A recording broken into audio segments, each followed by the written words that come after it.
I'm going to test how each of these drones hold up to hurricane force winds. And for that, we have a highly specialized scientific drone wind speed tester, aka a leaf blower. And this leaf blower is rated for 230 miles per hour, so let's see what happens. First up, I'll be testing this little $40 Nano camera drone from Amazon. I don't have high hopes. We have enough wind already, I can barely keep it steady.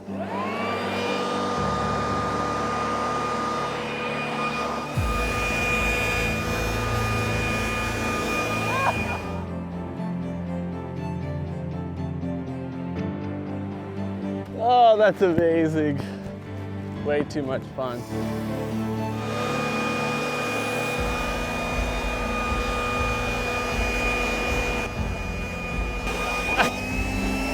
Oh, too much fun.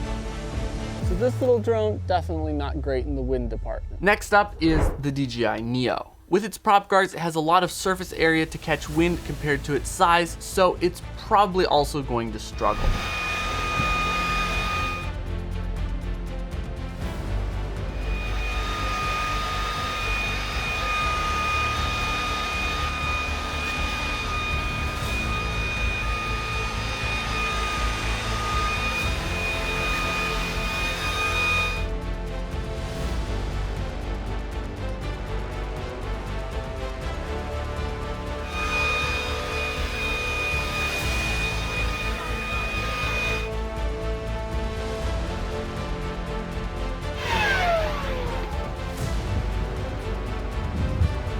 Well, it took a lot more to take this one down, but still not great in the wind.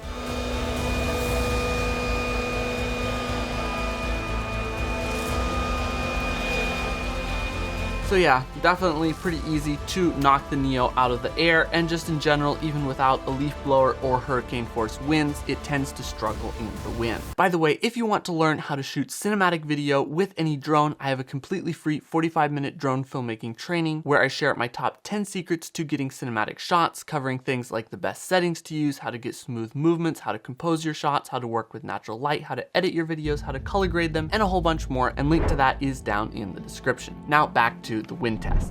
Next up is again a fairly small $100 GPS drone, again from Amazon.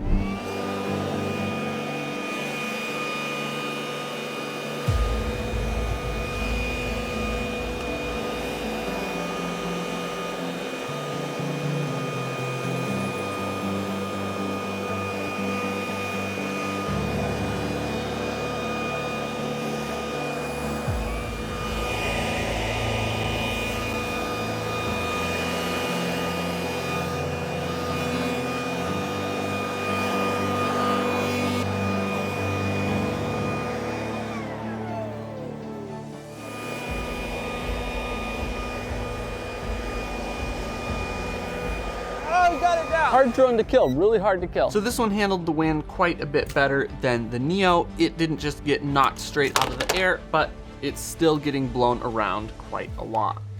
Guess we lost our battery. Now moving on to something a bit higher end, we have the DJI Mini 3 Pro, and this is going to be very similar for the Mini 4 Pro as well.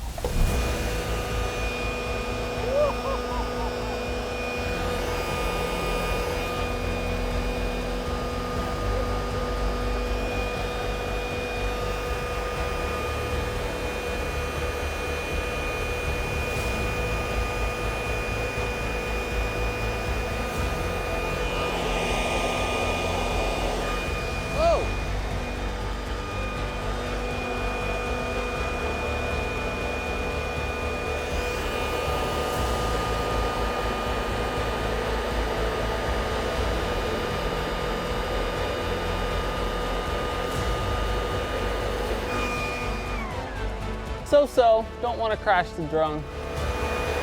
Yeah, it's really bouncing around.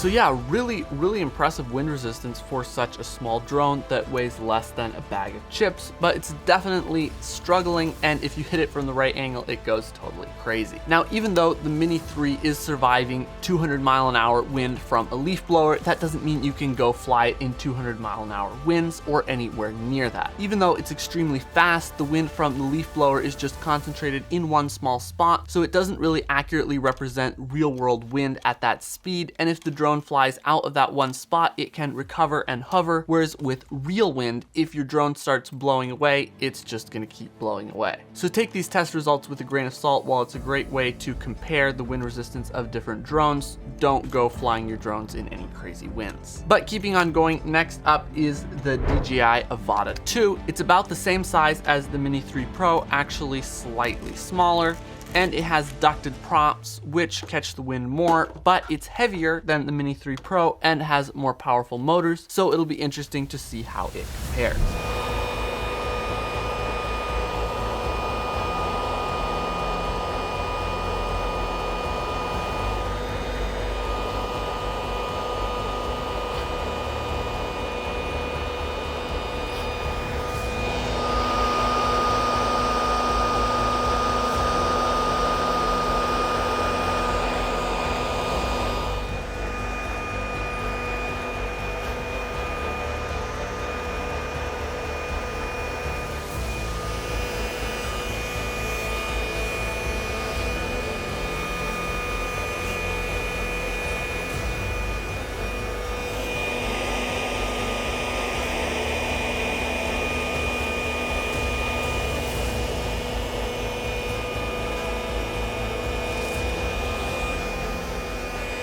So I'm really impressed with how well the Avata 2 did. I was going a lot harder on the Avata, trying to get it to crash compared to the Mini, because with the Avata I wasn't worried about it breaking if I knocked it out of the air. And even with that, I was not able to take the Avata down. So yeah, impressive. Next up is the DJI Air 2S, which is a bit older drone, and it's somewhere between the Mini and the current Air series in size. So let's see how it does.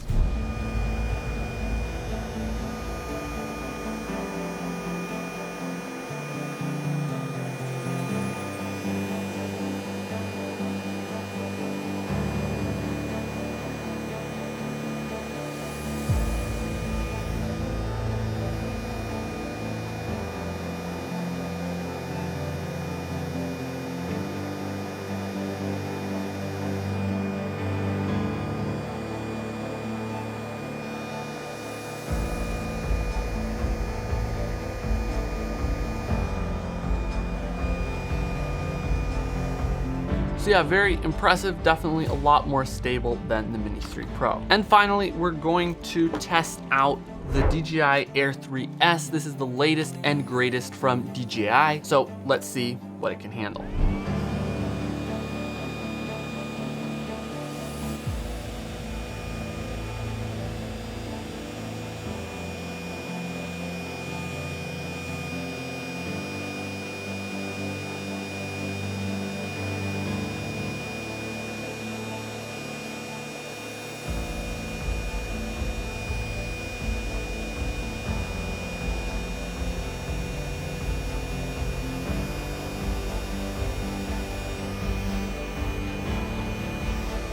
And that, my friends, is pretty impressive. And as I kind of expected, the Air 3S handled the leaf blower test extremely well, way better than any of the other drones. Now again, this isn't a perfect comparison to real world wind conditions, but I've also seen this in real life. The Air 3 and Air 3S are just incredibly stable in the wind, way better than any of the smaller drones. So hopefully you enjoyed this little test. You can click right here to watch another video. And if you want to shoot cinematic videos with your drone, make sure to check out my free 45-minute drone filmmaking training. And if you want to go even deeper, I have an entire 12-hour drone filmmaking course. Links to both are in the description. As always, make sure to subscribe for more videos like this, and I'll see you in the next one.